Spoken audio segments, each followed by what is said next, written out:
Good afternoon, everybody. We're here in Cannes at the Dentsu Aegis Beach House, which, as you can see, is a fantastic location. Right on the sea, that's what you can hear crashing behind us. A few people taking it easy, sending a few emails and sunbathing, while the rest of us networking or doing these interviews. I'm here with Andrew Hirsch, who is the CEO for John Brown.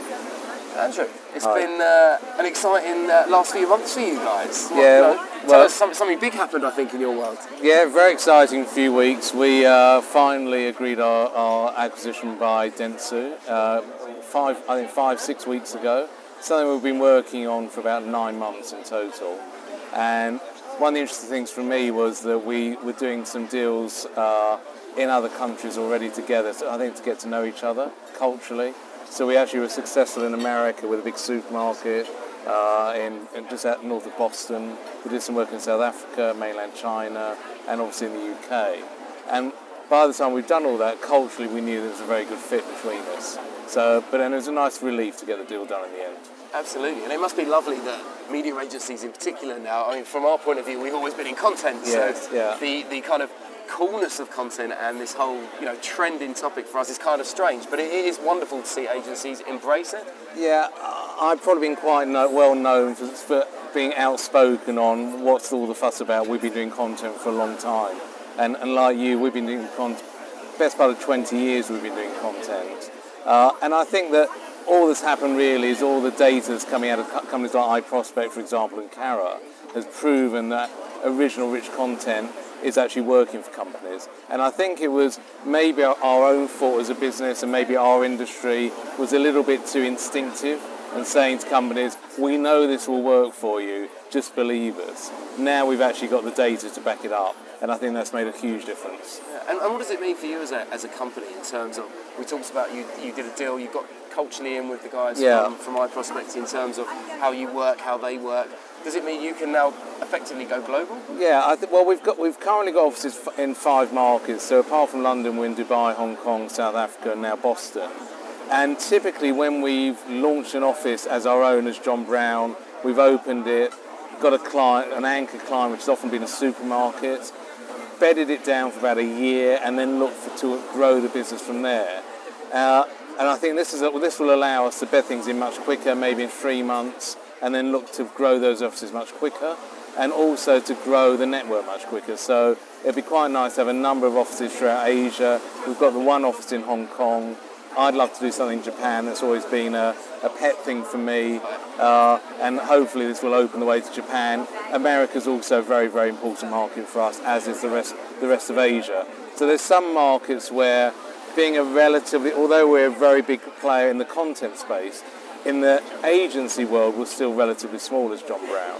And going to places like America and Asia as effectively a £50 million company, actually we weren't being taken seriously enough. So this will open a lot more doors for us. Yeah, it's nice. And are you part of the, Dentsu Aegis is famous for having the joint P&L, so when they turn up, it's pitched to a client, they have iProspect, they have Isobar, they have Cara. Yeah, absolutely. And is that, will you be involved? Are you looking forward to that? It's already started. I mean, I think the thing that I've been most impressed about from the acquisition from my side is literally the day after the acquisition was announced, we were getting emails and phone calls saying, can you come and help us with this pitch?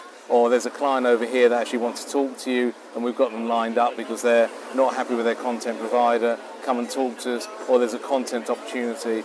And almost every day I open my email and there's another thing. There were 2 things from America last week. There's something going on in China at the moment. So I think for me at the moment, the hardest thing is choosing the right things to go for. We don't want to get spread so thinly, but there are some massive opportunities for us. We're very new. I mean, it's 5-6 weeks in. Yes. Well, and we've got to learn very quickly. It's a very steep learning curve from that perspective. And can you see kind of early doors? You talk about being spread thinly. Can you see early doors that actually there's some really good opportunities here for some new positions, some new way in which the company works? Yeah. So I think one thing we're giving an announcement tomorrow, so I won't spoil that. But you'll be here tomorrow for that, and that will allow us to grow much quicker and use some existing bandwidth within the group. So that'll help us accelerate very quickly, and we'll be able to tell you about that tomorrow.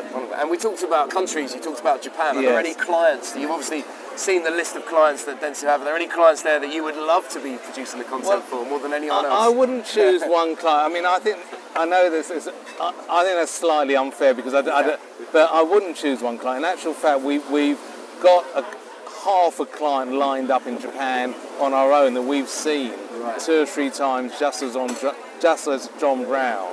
But actually, trying to set up an office in Japan and make it work and actually get the loyalty and trust of a large Japanese company is quite difficult on our own. Yes. So this will help us, I think. So there are 2 businesses in Japan that as soon as I get time to physically get on a plane and get to Tokyo, I'm hoping that will prove very beneficial for us. So Cannes will just be the tip of the iceberg in terms of travelling this year. I imagine you will be running up those air miles on a global way. Yeah, I'm pretty much travelling every week somewhere in the world every week at the moment, 2 or 3 days at a time. So it's very short, sharp trips, but we can get a lot done in a very short period of time. And in terms of the trends and insights you've seen this year, particularly from a content point of view, what are the key pieces? How do you create that content that resonates and engages? What are the kind of top secrets behind that success? I think for us, I mean, what's behind our success, I can't talk for other people, is really getting to know the brand. So I think the difference between a lot of what we do is we want to know commercially what are the ambitions of that business. And then we try to find a great editor, and I think editors are key to what we do. Finding a great editor that actually really lives and breathes the brand and the brand can really engage with. You can get those things right. That's what's been very successful for us in the past. Now we can add all the smart data that, as I said, whether it be Cara, Visium, iProspect, can bring to us. For me, it's very, very, very compelling.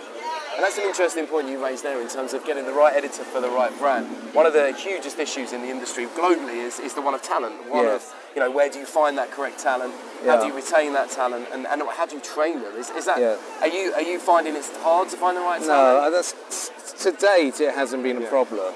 We're quite lucky, even though our size, I can go pretty much anywhere in the world and people have heard of John Brown. Yeah. We've had product in the market normally. So we've done quite a lot in America sort of 10 years ago for people like IKEA and Nike, launched the first ever Bloomingdale's magazine, which in its day was just print, but these days would be multi-channel. And because of that, we've got a great reputation. So editors and designers know our product and go, well, a lot of people do say, I've always wanted to work for John Brown. So actually us going into a market as John Brown, I think that's possibly behind the reason why the brand's going to stay. So we're going to grow the John Brown brand. We're not going to get merged into one of the other Dentsu businesses. And I think it's because we've got a real heritage in what we do. So attracting talent is not difficult for us. And I think that might be a bit harder for some of the newer startup content businesses because they don't have a heritage. And I think there's so much choice now for editors that actually they want to go where they believe they can create great work. And we create an atmosphere and a culture. The editors are pretty much top dog and they can create amazing work for our clients. And that's true. And are you finding, in terms of editors, you're able to get them from people who used to work on magazines, from newspapers? Oh yeah, we've done that. We've always done that. I mean, Maria Reardon joined us 5 years ago. She'd done 7 years as a stint on Marie Claire. Was going to take a year off. I convinced her to take just 4 weeks off. Right, okay. And she came in and helped us launch the work for John Lewis in the UK. So we've always done that. We've got Simon Geller, who is award-winning editor on men's health, working on all our health content. William Sitwell, who's a global food editor, known on MasterChef. He edits our Waitrose magazines. So we've got real great world-class content. And as we go around the world, we've got some great editors in South Africa, great editors in Dubai. We've just hired a great editor in Boston. So no, the network of editors is growing. And those editors bring along talent themselves as well. Absolutely. So at the moment things are looking good. What do we think for the next 6 months? Is that more of a kind of bedding in process? No, I think next 6 months is massive acceleration. I think a car analogy, it's don't touch the brake, really. Wow, I think it's going to... Because I think going back to the opportunities that are there, that if we do try and put our foot on the brake in the next 6 months, we'll probably miss a big opportunity. So I think maybe this time next year will be quite interesting to see what have we achieved in the first 12 months of ownership.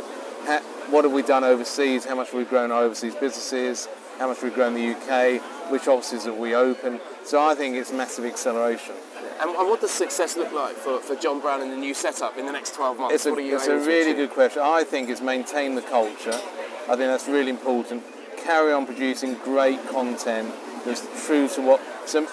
be true to what Dentsu bought, which is amazing world-class content. So that we just want to do more and more of it. And I think as businesses get bigger, it's sometimes going back to spreading yourselves too thinly, does the content, the quality of the content go down?